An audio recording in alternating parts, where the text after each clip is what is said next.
Hard-fought win. Anytime you can beat one of your MAC rivals and solidify your in-state MAC trophy, Michigan MAC trophy is exceptional. To be able to sweep Central is impressive. Coming off our last game, obviously to be able to bounce back from that, I give these guys a lot of credit. We started the game off slow. A lot of emotions. We were a little lethargic. I don't know if that was due to an early game or the senior day emotions of Boubacar in his last game here at Eastern Michigan, which was, touching for us all. Obviously, he's been very important to our program the last 2 years. So we all were emotional with tears in our eyes, and I thought that affected us, which is normal. Halftime, we were still, in striking distance, and I, challenged these guys, as I often do, to collectively come together, more importantly, defend, share the ball on the offensive side of the ball, which we weren't doing. And I thought we came out with that in mind, skipped the ball early. We got Yates in a closeout situation and got 2 points to get us going. Midway through the second half, we still was allowing too many three-point shots. But going into that last media, and throughout the second half, a lot of credit to Ty Gross because he continued to attack. Whether we were down 14, we were down 6, he continued to attack. He rebounded the ball. He was coming up with steals, playing inspired basketball, which was great. I thought the second group got us back in the game with their defense. Jalen King was great. DJ Ballard was great. I thought Chris Barnes came off the bench and gave us a lift, and he hadn't played in a while. And then I put these guys back in, and unfortunately, Central Michigan scored. And I challenged these guys in the last media timeout. They had 61. I believe it was 61-55. We said the game needed to end with them having 61. And from there, we got around probably 8 or 9 straight stops. Credit to Yates and Monotero for hitting some unbelievable shots in the second half.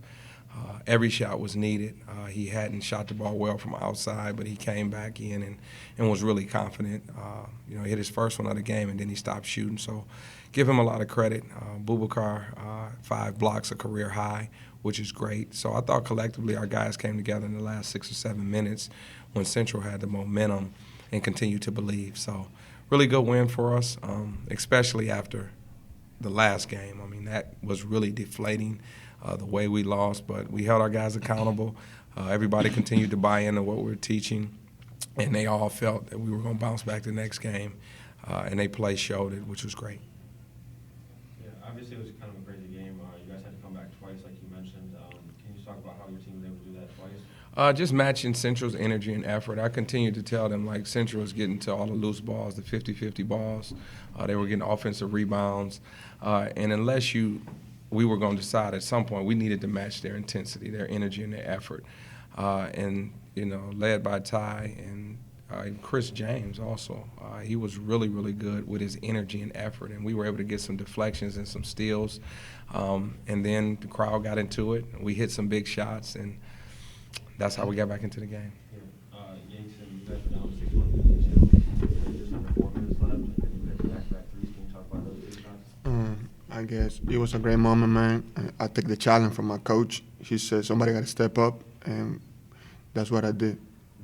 And it's high on the second of those 2 threes. Can you just talk about that play? Could you say that again? Yeah, the second 3 that he hit, you swung that to him at the top of the key. Can you just talk about that? Oh, I mean, I just knew he had the high hand, and, we were obviously playing good defense at that time, and he was the one that was primarily scoring. So, I mean, I just took up an unselfish moment to pass to him and get the extra 3. Yeah, and you mentioned the defense. It seemed like in the second half, even in the 2-3, you guys were kind of pressing up on them and trapping at the top of the key. So can you just talk about the defense? Yeah, I mean, nobody had the mindset to give up. I mean, we just kept applying pressure, and eventually they wore down, and we kept going, and we just made it happen and got stops. Yeah. And then Boubacar, obviously on senior night, it's a big night for you. Can you just talk about all the emotions that you had coming in tonight, and then after the game, how you feel now? It was a very hard game to play.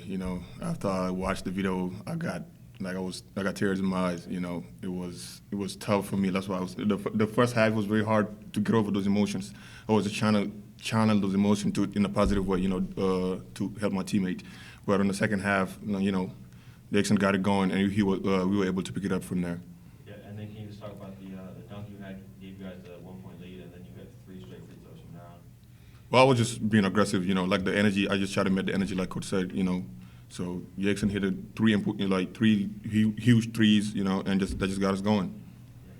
And then, Coach, can you just talk about Bubakar's performance and then how what he's meant to you over the last 2 years? Yeah, well, he anchors our zone. More importantly, defending and rebounding is what we preach and teach. That's what our program is built on. Anytime you can have a 7-foot center that's capable of blocking shots and altering shots and rebounding the ball defensively and creating second chance opportunities on offense is great. But what I'll miss most, and I've said this all week, is Bubakar is a high character student athlete who understands the importance of academics. He came here with an undergraduate degree. He's leaving with a master's degree. He's always on time and early. He motivates our guys no matter what the situation is. And he just makes great choices in life. So that's what I'll miss most. I mean, he's a guy that you wish you can coach every year of your career. I've been in coaching 24 years now. This is my 24th season since leaving college, being a part of a team. And he's one of the guys that I will miss most within that 24 years. You always run across special individuals that are really good people and high-character people and understand what to do to be successful. And he does that by example, and he does it continuing to motivate his team. He's a great teammate. I mean, I can't say enough about him. I think I've said enough all week to you, right? How much I love you. You got me tearing up, man. Yeah, but this is a great guy. Means a lot, and we've only had him for 2 years. So to make the impact that he's made in 2 years, and I feel this way, is exceptional. It's not like we've had him for 4 years. So, but a great guy, and I appreciate his effort and just the way he goes about everything he does. And he's always positive. Even when we were down today, about 6 minutes ago, we were down 9, and he still was saying there's time left. I'm like, Bubakar, I don't want to hear his time left. We got to do it. That time left is going to run out. But he was still trying to, he was still being positive. When I was, going hard, he was still like, Coach, it's time left. We're good. Keeping the other guys, settled down. And, I miss a lot about him. He's a great guy. Great guy. Great guy. I can't say it enough. So as sad as this is, we still want to continue to play well to send him out the right way. Anytime you have seniors, you want them to leave your program the right way. He's done everything right, so he deserves as much success that he can get that's coming his way. Coach, it's a nice kumbaya moment. Mm-hmm. You're talking like ending. I think this is a beginning because you guys can get to Cleveland and we will. Okay, that's what I want to hear. Yeah, no, it's kumbaya moment because I got so much love for Bubakar, right? And when I say sending him out the right way, that means getting to Cleveland with an opportunity to get to the NCAA tournament. That would be exceptional. I talked to these guys about understanding, and they've never been a part of it.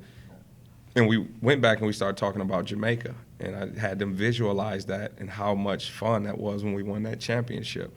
And I said, guys getting to Cleveland and win the NCAA tournament and feeling that confetti come down, it's Jamaica times 100. I can't even explain to you what that feeling is like, and that's the experience we ultimately want to get to. So, yeah, we talk about senior day in the last home game, but definitely not the end-all, be-all here. We still have a lot of work to do, and we want to close out the season strong and put ourselves in position to try to get that opportunity. Yeah, for all you guys, you get the last day of Cleveland in a full house. You're going to be 10 times, 10 times, or the 10th power. You haven't seen that yet, and you can do it. I mean, you've underachieved all year.